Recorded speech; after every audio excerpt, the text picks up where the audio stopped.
Hola, muy buenas noches. Me da mucho gusto dar la bienvenida a la tercera emisión de Imagen Noticias Guadalajara. Soy Ricardo Camarena. Qué bueno que nos acompaña en esta ya mitad de semana. Y a continuación, un adelanto de las noticias que tenemos preparadas para usted. Capturan en Veracruz al presunto asesino de Astrid y su hijo, homicidios cometidos en Zapopan el año pasado. Reportan 11 hospitalizados por sarampión en Guadalajara. Están graves. Atacan con polvo blanco a una mujer en Providencia. Fue trasladada a un hospital.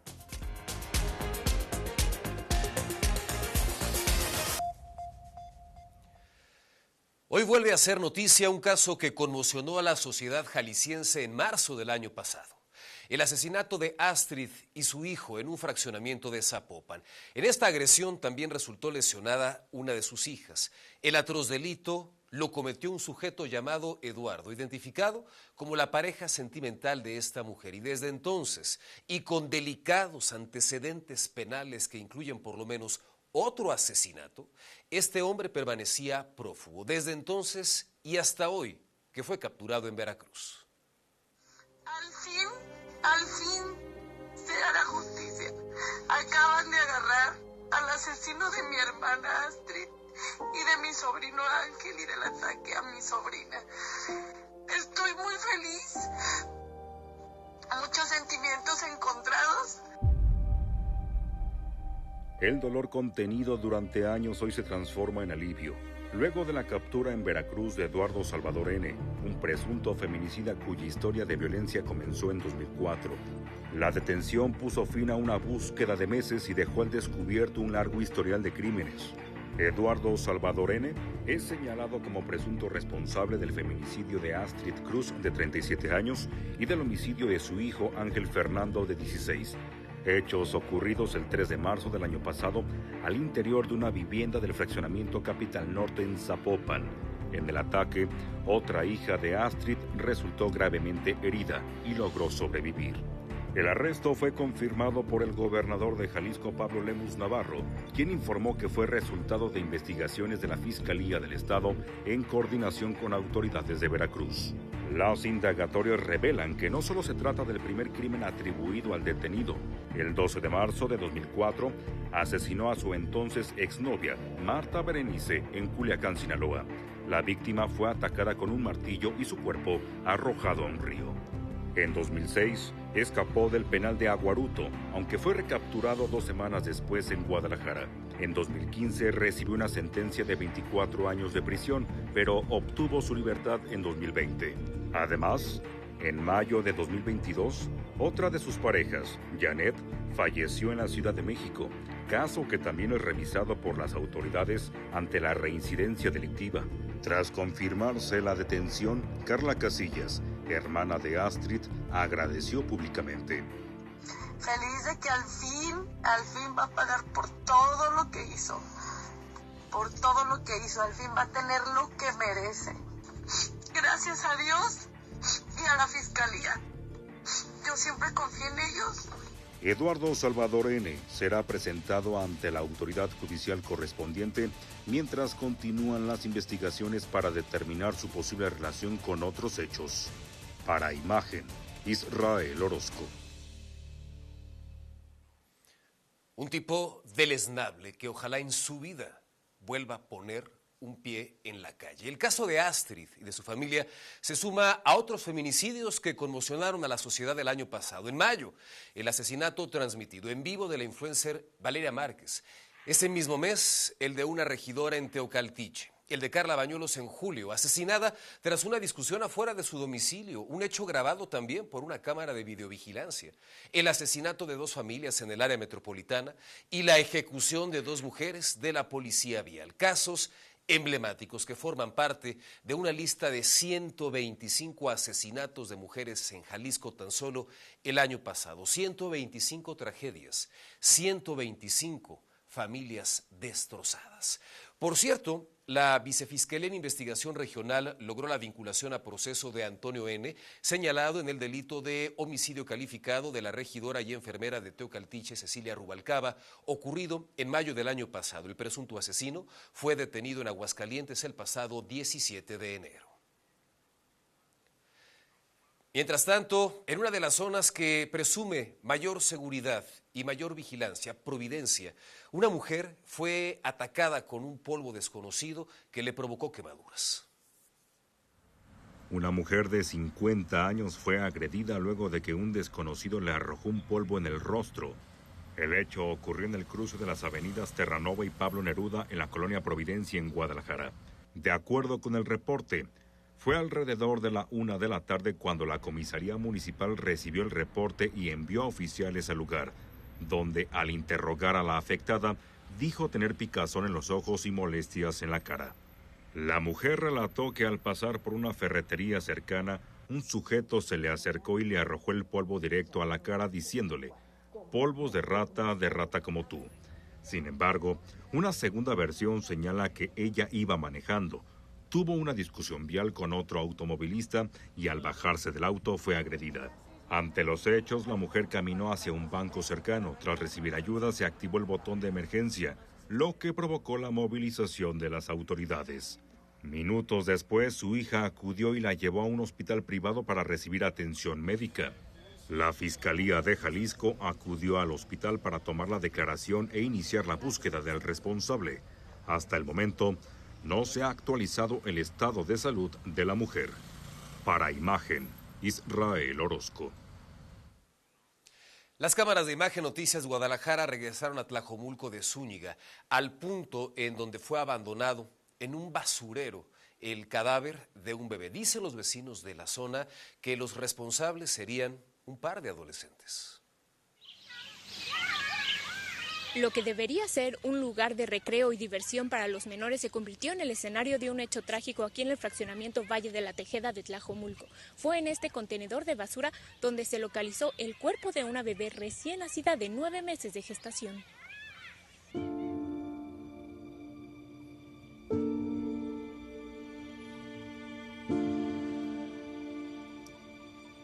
Pero lo que sí distingue es que no traía nada de ropita. Nada de ropita. Es lo que yo alcanzo a visualizar. Y me asomé y precisamente tendieron una no sé cómo se llama, la telita blanca azul. Y ahí lo acostaron, lo sacaron, lo acostaron y abrieron así la bolsa y lo sacaron. El cuerpo de la bebé fue encontrado por un hombre que buscaba botellas de plástico o latas en el basurero, una práctica habitual en la zona. Los vecinos del lugar se dicen consternados tras este hecho. Ya no tenía vida. Ya no contaba con signos vitales ni nada, ya no. Sí, pues es asombrante, pues, porque, pues, ay, ¿cómo se animan a dejar un bebé ahí? Señalaron que los responsables son conocidos en la zona. Los detuvieron porque mi vecino del tercer piso tiene cámaras y gracias a las cámaras ubicaron a los muchachos. Ah, entonces eran adolescentes. Sí, son como de secundaria, prepa. A pesar de que los vecinos aseguran que la pareja responsable fue capturada, la Fiscalía del Estado confirmó que aún no hay detenidos por este caso. Mientras tanto, las veladoras se acumulan en el lugar en donde fue localizado el cuerpo de la recién nacida. El área de comunicación del Instituto Jalisciense de Ciencias Forenses confirmó que los restos de la bebé se encuentran en el lugar y que no han sido reclamados. Con imágenes de Jesús Recio para Imagen, Nayeli Medina.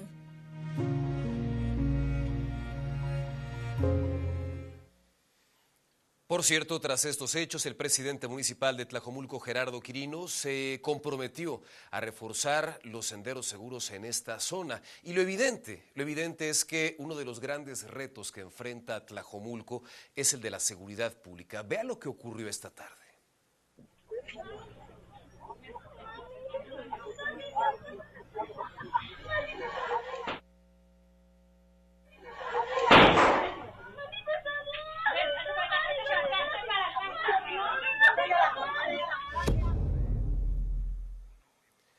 Son las imágenes de una agresión a balazos en contra de un hombre tras el asalto a una papelería. Israel Orozco.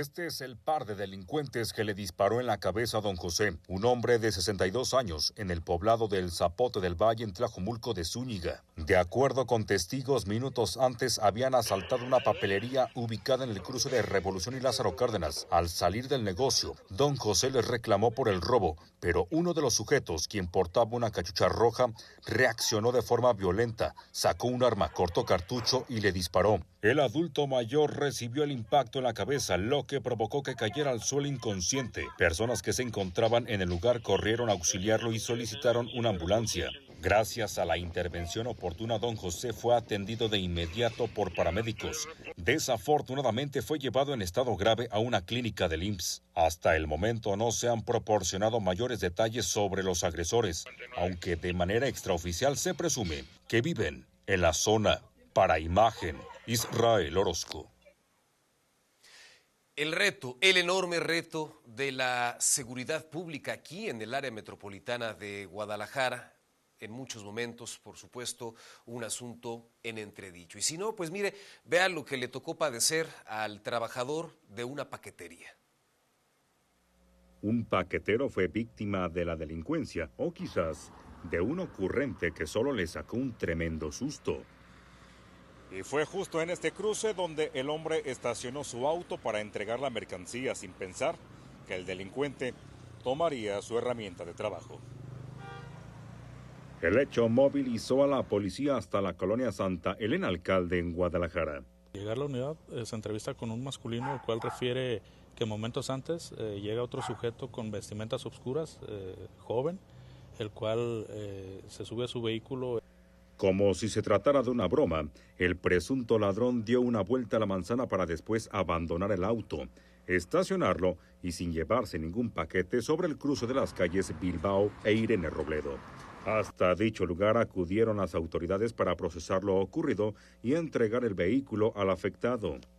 Finalmente, la policía de Guadalajara exhortó a la población a extremar precauciones, especialmente a no dejar las llaves dentro del vehículo, aunque sea por unos segundos, para evitar robos o situaciones de riesgo. Con imágenes de Joan Plasencia, para Imagen, Israel Orozco. Y mire, vamos a otros temas importantes también en el terreno de la salud pública, y es que el sarampión aquí en México se ha convertido ya en una preocupación a estas alturas internacional. La Organización Panamericana de la Salud dio al país un plazo de 2 meses para contener los brotes de esta enfermedad en Jalisco y en Chiapas, que son, en ese orden, los estados que concentran el mayor número de casos. Esta noche en Jalisco se reportan 385 contagios. Hay 11 personas hospitalizadas y están graves, reconoce la Secretaría de Salud. En este momento, 4 hospitalizados en el civil. Tenemos 3 hospitalizados en el IMSS, tenemos 1 hospitalizado en el ISSSTE y tenemos 3 hospitalizados en Soquipa.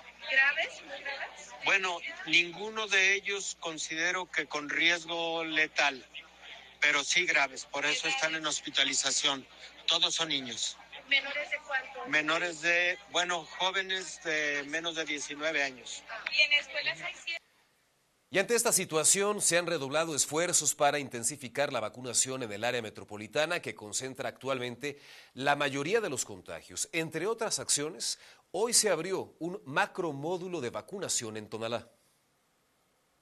Este macromódulo estará trabajando de lunes a viernes con un horario de 9 a 6 de la tarde. El día de mañana estaremos aperturando otro módulo en el estacionamiento del Walmart aquí de Tonalá, en las oficinas del bienestar, con un horario de lunes a viernes de 9 a 2 de la tarde.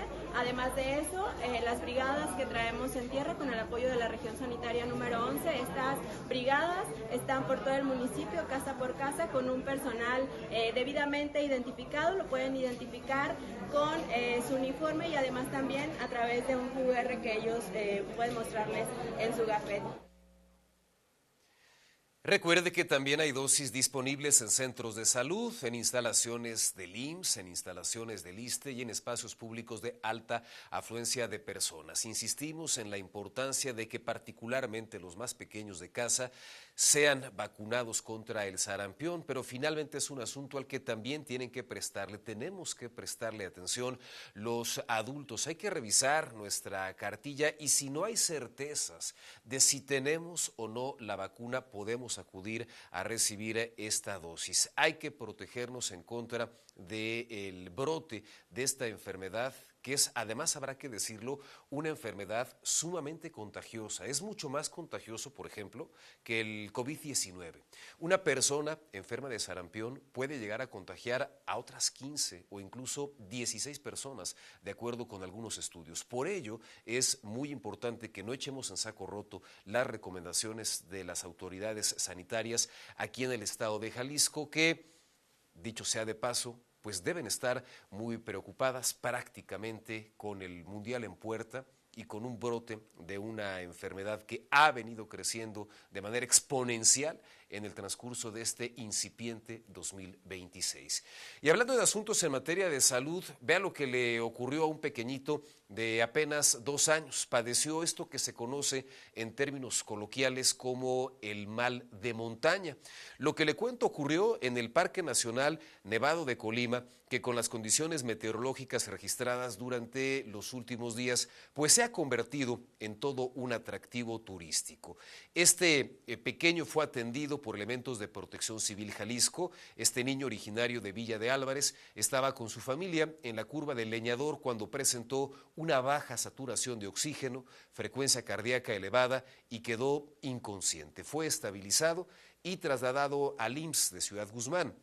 Las autoridades advirtieron que este padecimiento puede presentarse de forma súbita, puede agravarse rápidamente, sobre todo entre los menores de edad. Así que si usted con su familia tiene contemplado en el transcurso de los próximos días acudir al Parque Nacional Nevado de Colima, pues tome las debidas precauciones.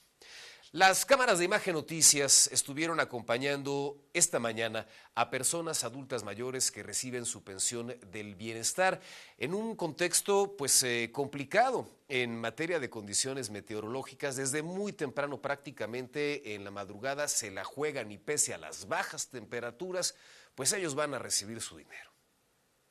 En Pinar de la Calma, la mañana no comienza con el amanecer, comienza con la espera. Son las 7:30 de la mañana y afuera del Banco del Bienestar la fila de adultos mayores ya se extiende al menos 2 cuadras. Aquí cobrar la pensión implica madrugar demasiado. Los primeros, como Vladimir, llegan muy temprano para alcanzar un buen lugar. Pues la verdad muy bien, sí, muy puntuales, que sí tenemos que madrugar mucho para poder agarrar un lugar temprano. ¿Tú a qué horas llegaste, Vladimir? A las 3:30. 3:30 de la mañana. Qué bárbaro. Llegué a dar las fichas a las 8 y el banco a las 9. Enero es frío y aún así la espera no se detiene. Algunos traen banquitos, otros sillas plegables. Hay quien puede sentarse y quien debe resistir de pie. Jaime llegó antes de las 5:30 y le gustaría que abrieran más temprano. Bien, nomás que yo sugeriría que fuera 1 hora antes el pago, en lugar de las 9 que fuera a las 8. Vicente pide un servicio más ágil y eficiente. Me gustaría que aquí el servicio fuera un poquito más rápido o que extendieran este horario, más bien el horario no, sino el servicio que fuera mejor para toda la gente que habemos aquí de la tercera edad. Como punto favorable, desde las 8 de la mañana hay personal orientando en las filas, brindando información y tratando de mantener el orden, aunque no pueden evitar que los pensionados se desmañanen para cobrar su dinero. Para Imagen, Charly Saucedo.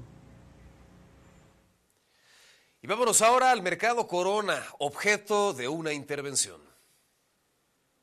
Desde el pasado 19 de enero hasta el 25 de este mes, estarán remodelando parte del Mercado Corona, la planta baja donde están principalmente puestos de comida y flores. Parte de los trabajos de estas remodelaciones, según informó el gobierno de Guadalajara, son pintura epóxica en el piso, un lobby elevado, muros y mosaicos, limpieza y repintado de cortinas, fachada y mantenimiento a columnas, imágenes de locales sobre Santa Mónica y renovación de las escaleras eléctricas, todo con una inversión de 9 millones 300,000 pesos. Son 9 los locales que fueron reubicados afuera del mismo mercado.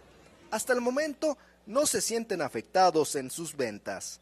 Pues supuestamente una semana y pues no nos ha afectado. ¿Qué es lo que venden? Taquito de canasta. Correcto. ¿Qué les dijeron? ¿Van a pintar nada más piso? Nada más el piso. No, con la licencia municipal de aquí del mercado nos hicieron un oficio y nos permitieron trabajar, los que podíamos trabajar con luz, nos dieron chance de ponernos. Ya nos hicieron un oficio, llegó inspección, nos revisó y todo bien. Sí, nos reubicaron aquí para lo mismo, para que no hubiera pérdidas, todo aquel que se quisiera poner. Y no, gracias a Dios no hemos tenido pérdidas, al contrario, ha habido un poco más de movimiento que estando adentro, por lo mismo. Para clientes asiduos del Mercado Corona, la remodelación es buena. Nada más esperan que no les cobren extra a los locatarios para que así se mantengan los precios populares en productos y comida. Estoy de acuerdo en que se hagan estas remodelaciones según las necesidades y con las condiciones de higiene que se merecen por el tipo de alimentos que implican, pero lo importante es que la remodelación se haga de acuerdo a las necesidades y que no después les quieran clavar el diente con los costos y los precios en las condiciones que les dejen el mercado. Para Imagen, Ernesto Gómez Camacho. 9 millones de pesos para esta intervención en el Mercado Corona. A ver si con esto, ahora sí, ya quedan de bien a bien las escaleras eléctricas. Nos vamos, soy Ricardo Camarena, gracias por habernos acompañado, que tenga usted una excelente noche. Hasta mañana.